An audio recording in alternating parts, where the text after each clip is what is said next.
Welcome to Case Series. Don't forget to like, share, and subscribe for more courtroom drama.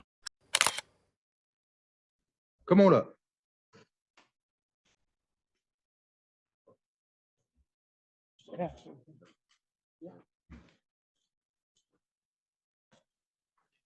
All right, Mr. Baker, you're before the court today for your arraignment.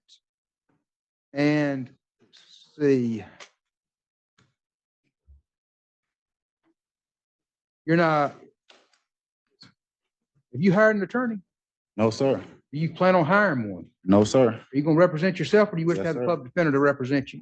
No, sir. I'm representing myself. Welcome back to the Courtroom, Florida edition, where logic goes to retire and patience is on life support. Today, we meet Mr. Baker, a man who believes he can outsmart the legal system by representing himself in a felony case involving cocaine, reckless driving, and marijuana. Spoiler alert, it doesn't end well. The judge he's facing is one of Florida's toughest, known for cutting through nonsense faster than a gator through swamp grass. As the hearing unfolds, watch how this man's private citizen fantasy collides head-on with cold, hard judicial reality. Buckle up, it's going to get chaotic. All right, you're before the court today for your arraignment. You've been charged by way of an information with possession of a cocaine, possession of a controlled substance, count 1 and 2. Those are both third-degree felonies, punishable to 5 years in the Florida Department of Corrections and a $5,000 fine. You have a count 3, which is fleeing or attempting to elude high-speed reckless. I believe that should be a second-degree felony, punishable to 15 years in the Florida Department of Corrections and a $10,000 fine. Count 4 is drive my license, cancel, suspend, or revoke third or subsequent offense. That's a third-degree felony, punishable to 5 years in the Florida Department of Corrections and a $5,000 fine. And count 5, possession of marijuana less than 20 grams, which is a first-degree misdemeanor, punishable to 1 year in the county jail and a $1,000 fine. So you're looking at a total of about 30 years in the Florida Department of Corrections if you're convicted of everything and you get the maximum sentence. And you're still wishing to represent yourself? Yes. This is the first red flag moment. The judge clearly spells out the stakes, 30 years in prison if convicted. For most people, that's the point where self-preservation kicks in. But not for Mr. Baker. Instead of accepting a free, state-appointed attorney, he doubles down on representing himself. It's a bold move, sure, but in court, bold often equals foolish. This judge is giving him a lifeline, and he's tossing it aside like yesterday's news. You can almost feel the tension as the courtroom silently wonders, is this confidence or complete delusion? You sworn in.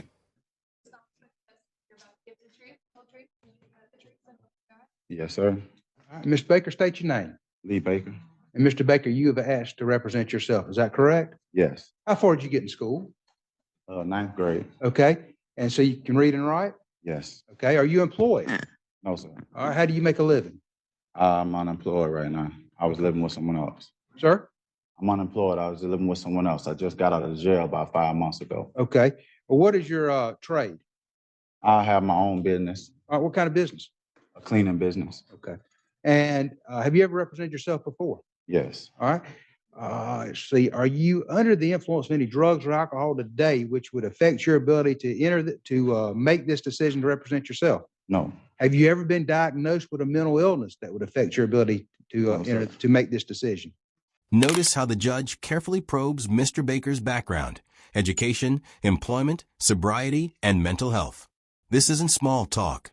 Judges do this to ensure a defendant truly understands the risks of self-representation. But Baker's answers, a 9th grade education and 5 months out of jail, paint a worrying picture. When the judge asks about mental illness, Baker's tone turns defensive, almost rehearsed. It's a classic sign of someone trying to project control while quietly spiraling. The irony?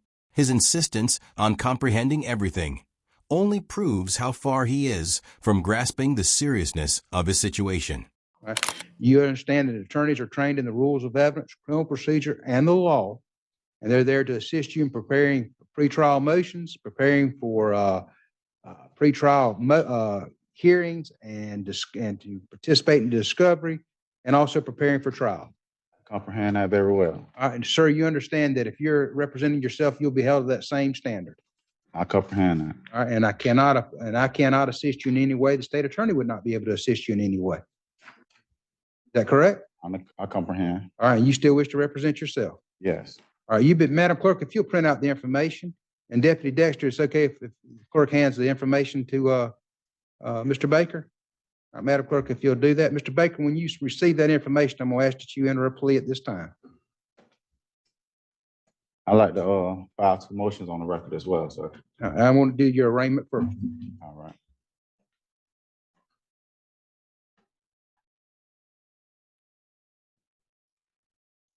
All right, whenever you're ready, you'll let me know and you enter your plea. I enter a plea of not guilty. Okay. All right, you're filing motions. Yes, sir. You have copies for the state. Yes, I do. Here's where the illusion of competence cracks. Baker proudly announces he's filing motions, and for a split second, it almost sounds promising. But then his understanding of legal procedure collapses under its own weight. Instead of following the judge's guidance, he rambles about bonds and declarations, confusing real law with internet myths. It's textbook sovereign citizen behavior, using legal-sounding jargon to mask ignorance. What the judge sees here isn't a self-educated legal mind, but a man lost in his own fantasy of courtroom sovereignty. The patience in the judge's voice, hanging by a thread. I got a declaratory judgment, and I want to furnish this bond to the clerk You file it. Go ahead. for my release from the Bay County Jail today. Okay.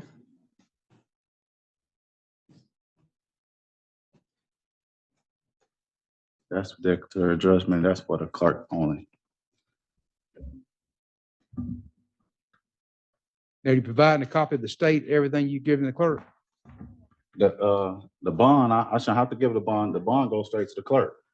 Anything you file that you want me to consider, you have to provide a copy to the state, sir. That's you're representing yourself. You have to know those rules. If you don't, you're going to mess up. That. If you're not providing to the state, I'm not going to consider it. Okay.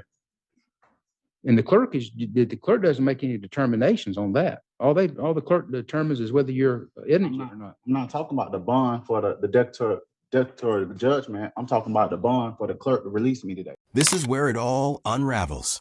Baker introduces what he calls an edible obligation and a bond for release. Translation: nonsense pulled from sovereign citizen playbooks.